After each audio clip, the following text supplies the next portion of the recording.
ఈరోజు నేను చిక్కుడుకాయ కూర చేస్తున్నా. మంచి రుచిగా ఎలా చేసుకోవాలో చూపిస్తా. ఒక పావు కేజీ చిక్కుడుకాయ తీసుకున్నా, నీట్గా కడిగి దీన్ని అంత చిన్నగా ఒలిచి పెట్టేసిన.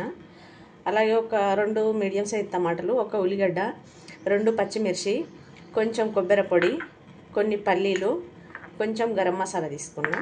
ఇప్పుడు ఇది ఎలా రెడీ చేసుకోవాలో చూపిస్తా. ముట్టించి పొయ్యి మీద ప్యాన్ పెట్టేసిన చిక్కుడుకాయతోటి. అలా కొంచెం ఆయిల్ వేసేసుకుందాం.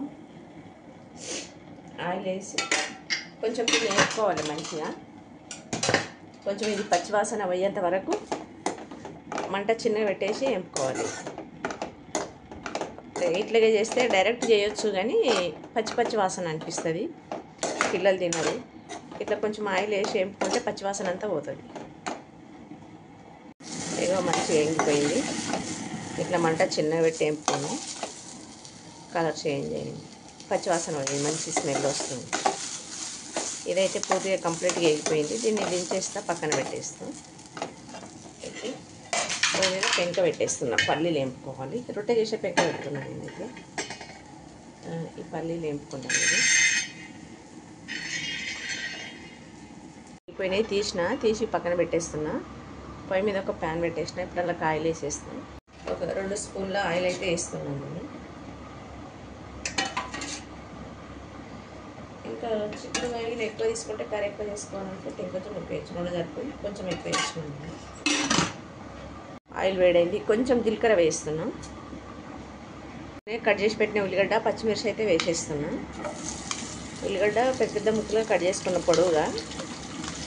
నూనెలో ఉడికిపోతే మెత్తగా అయిపోతుంది. ఇవన్నీ మంచిగా బ్రౌన్ కలర్ వచ్చేంత వరకు వేపుకున్నాను. ఇట్లా ఉల్లిగడ్డ అయితే వేగిపోయింది, మొత్తం బ్రౌన్ కలర్ వచ్చేసింది, గోల్డెన్ కలర్. ఇందులోకి ఇప్పుడు కొంచెం పసుపు వేస్తున్నాను నేను. సగం స్పూన్ వేస్తున్నా పసుపు. అలాగే కొంచెం అల్లం పేస్ట్ వేసేసుకుందాం.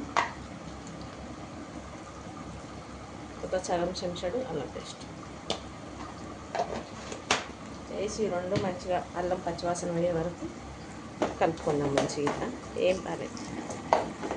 ఈ పచ్చివాసన రావద్దు, అల్లం అంత పచ్చివాసన అయ్యే వరకు ఏం కాదు. ఒక చిన్న మీడియం సైజ్ టమాటా కట్ చేసి పెట్టుకున్నాం కదా, అవి గిట్ట వేసేసుకున్నాను. వేసి ఇవిట మంచిగా కలుపుకోవాలి. ఈ టమాటా సాఫ్ట్గా మెత్తగా ఉడికేంత వరకు ఉడికించుకోవాలి. ఇది మెత్తగా ఉడకాలి టమాటా అంతా. సాల్ట్ వేసేస్తున్నాను. సాల్ట్ వేస్తే టమాటా తొందరగా ఉడికిపోతుంది. అట్లానే వేస్తాను. సాల్ట్ వేసి మంచిగా కలిపేసుకొని మూత పెట్టేసుకున్నాం. ఇట్లా ఉడకాలి. టమాటా అంతా దగ్గరగా మెత్తగా ఉడికేసేయాలి. మూత పెడతా ఉడికే వరకు. మూత పెట్టి 2 నిమిషాలు ఉడికిస్తాను కదా. టమాటా అంతా మెత్తగా ఉడికిపోయింది. మసాలాని ఉడికే వరకు కొంచెం మెత్తగా అవుతుంది. ఇట్లా మంచిగా కలుపుకోవాలి. దీన్ని అంత నీట్గా కలిపేసి ఇప్పుడు ఇందులోకి 1 స్పూన్ కారం పొడి వేసేస్తుంది. 1 స్పూన్ వేస్తాను. ఇంకొంచెం 1 స్పూన్ గరం మసాలా వేస్తున్నా. ఇది వద్ద కొబ్బరి పొడి పట్టేసిన కదా, కొబ్బరి పల్లీలు ఇంట్లో వేసి పట్టేసిన. కొబ్బరి పొడి గిట్ట ఇంట్లో వేసిన. అది కొబ్బరి పొడి కొంచెం బరకగా ఉంది, ఇంట్లో వేస్తే మెత్తగా అవుతుంది అనేసి పల్లీలలో వేసి పట్టేసిన, మిక్సీ పట్టేసిన. వేసి ఇదంతా ఇట్లా మంచిగా కలిపేసుకున్నాము. ఇట్లా మెత్తగా ఉడికే వరకు ఇది కలిపేస్తాం. ఈ మసాలాలన్నీ ఉడికినాక చిక్కుడుకాయ వేస్తాం.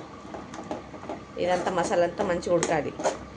మసాలా ఫస్టే వేసి ఉడకబెట్టేసుకుంటే పచ్చివాసన రావు మసాలాలు. కొబ్బరి కానీ పల్లీలు కానీ, పల్లీల పొడి ఫ్లేవర్ అట్లా వస్తుంది కదా, కొబ్బరి పొడి గిట్ట కొబ్బరి ఫ్లేవర్ వస్తుంది. అట్లా రాకుండా ఉండాలంటే ఫస్టే ఇట్లా మసాలాలన్నీ ఉడికించుకోవాలి. ఒక 2 నిమిషాలు ఉడికించుకుంటే స్మెల్ రాదు. దాని ఫ్లేవర్ రాదు. స్మెల్ అంటే వేరే రకంగా కాదు, మంచిదే. కొంతమందికి అట్లా ఇష్టం ఉండదు కదా, కొబ్బరి ఫ్లేవర్ వస్తే. కాసేపు ఉడకనిద్దాము, ఒక 2 నిమిషాలు అట్లా. ఇగో మసాలాలు అయితే మంచిగా ఉడికిపోయినాయి. ఆయిల్ అంతా పైకి తేలింది.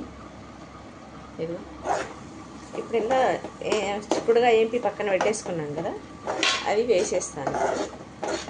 ఇదిగో ఇంతకుముందు ఏం పక్కన పెట్టేసినా కదా, వేసుకున్నాం. వేసి ఇప్పుడు అంతా మంచిగా కలిపేసుకున్నాం. మంచిగా వచ్చే వరకు కలిపేసి మసాలాని దీన్ని పట్టాలి. చిక్కుడుకాయకి అంతా పట్టే వరకు 1 నిమిషం పాటు మూత పెట్టేసి ఉడకనిద్దాం. దీన్ని 1 నిమిషం వరకు మూత పెట్టేసి. ఇప్పుడు మొత్తం గట్టిగా అయిపోయింది కదా. ఎక్కువసేపు ఉంటే మసాలా వేసినాం కదా, అడుగంటుకుంటుంది. అడుగంటనీయొద్దు, అంటకుంటే చేసుకోవాలి. అడుగంటే కూర టేస్ట్ పోతుంది, ఫ్లేవర్ వేరే ఫ్లేవర్ వస్తుంది. కూర మాడిపోతే మాడదు. ఇప్పుడైతే ఇలా కొన్ని వాటర్ వేస్తున్నా నేను. ఇదివరకు దాకా పల్లీలు మిక్సీ పట్టేసిన కదా, అదే మిక్సీ జార్లోకి వేసి కొన్ని వేసుకుంటున్నా. అది అంతా రసం అంతా అంటానే ఉండిపోయింది. ఇట్లా మీకు ఇది ఇంకా గ్రేవీ ఎక్కువ కావాలనుకుంటే ఇంకా కొన్ని వేసుకోవచ్చు. లేదు చిక్కగానే ఉండాలి కర్రీ అని అనుకుంటే ఇంత మాత్రం సరిపోతాయి. ఇప్పుడు ఇట్లా మూత పెట్టి ఇందులోకి 2 కరివేపాకు రెబ్బలు వేసేస్తున్నా. ఒక 5 నిమిషాలు మంట చిన్నగా పెట్టేసి ఉడికించుకుందాం. ఈ గ్రేవీ అంతా వాటర్ అంతా గుంజాలి, గ్రేవీ దగ్గరికి రావాలి. కర్రీ అంతా దగ్గరికి వచ్చే వరకు మంట చిన్నగా పెట్టి ఒక 5 నిమిషాలు ఉడికించుకుంటే కర్రీ రెడీ అయిపోతుంది. కర్రీ అయితే రెడీ అయిపోయింది. చిక్కుడుకాయ కర్రీ ఆయిల్ అంతా పైకి తెగించుకోవచ్చు. గ్రేవీ గిట్ట దగ్గరికి అయిపోయింది. ఈ చల్లారితే ఇంకా దగ్గరికి అవుతుంది కర్రీ. మొత్తం దగ్గరికి చేయొద్దు, కూర చల్లగా అయితే ఇంకా దగ్గర పడిపోతుంది.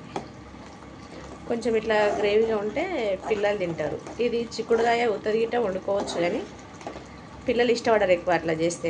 కాయలు ఉంటుంది కదా, పిల్లలు తినరు. ఇట్లా చేస్తే కొంచెం మసాలా వేసి చేసుకుంటే పిల్లలు బాగా ఇష్టంగా తింటారు. చిన్న పిల్లలు మనకైనా జొన్న రొట్టెకి కానీ, చపాతీ కానీ, పూరి కానీ, దేంట్లోకైనా తినొచ్చు, బాగుంటుంది. రైస్లోకి గిన బాగుంటుంది. కొంచెం కొత్తిమీర వేసేస్తున్నా, ఒక 2 రెబ్బలంతా వేసి దించేసుకుందాం. కర్రీ రెడీ అయిపోయింది. పొయ్యి అయితే ఆఫ్ చేస్తున్నా. నేను జొన్న రొట్టెలు చేసుకున్నాను. నేనైతే కర్రీలోకి కాంబినేషన్గా ఇక జొన్న రొట్టెలు చేసిన. మీరు గిట్ట చేసుకోండి. చపాతీ కానీ, జొన్న రొట్టె కానీ, పూరి కానీ, దేంట్లోకైనా బాగుంటుంది కర్రీ. ఓకేనా?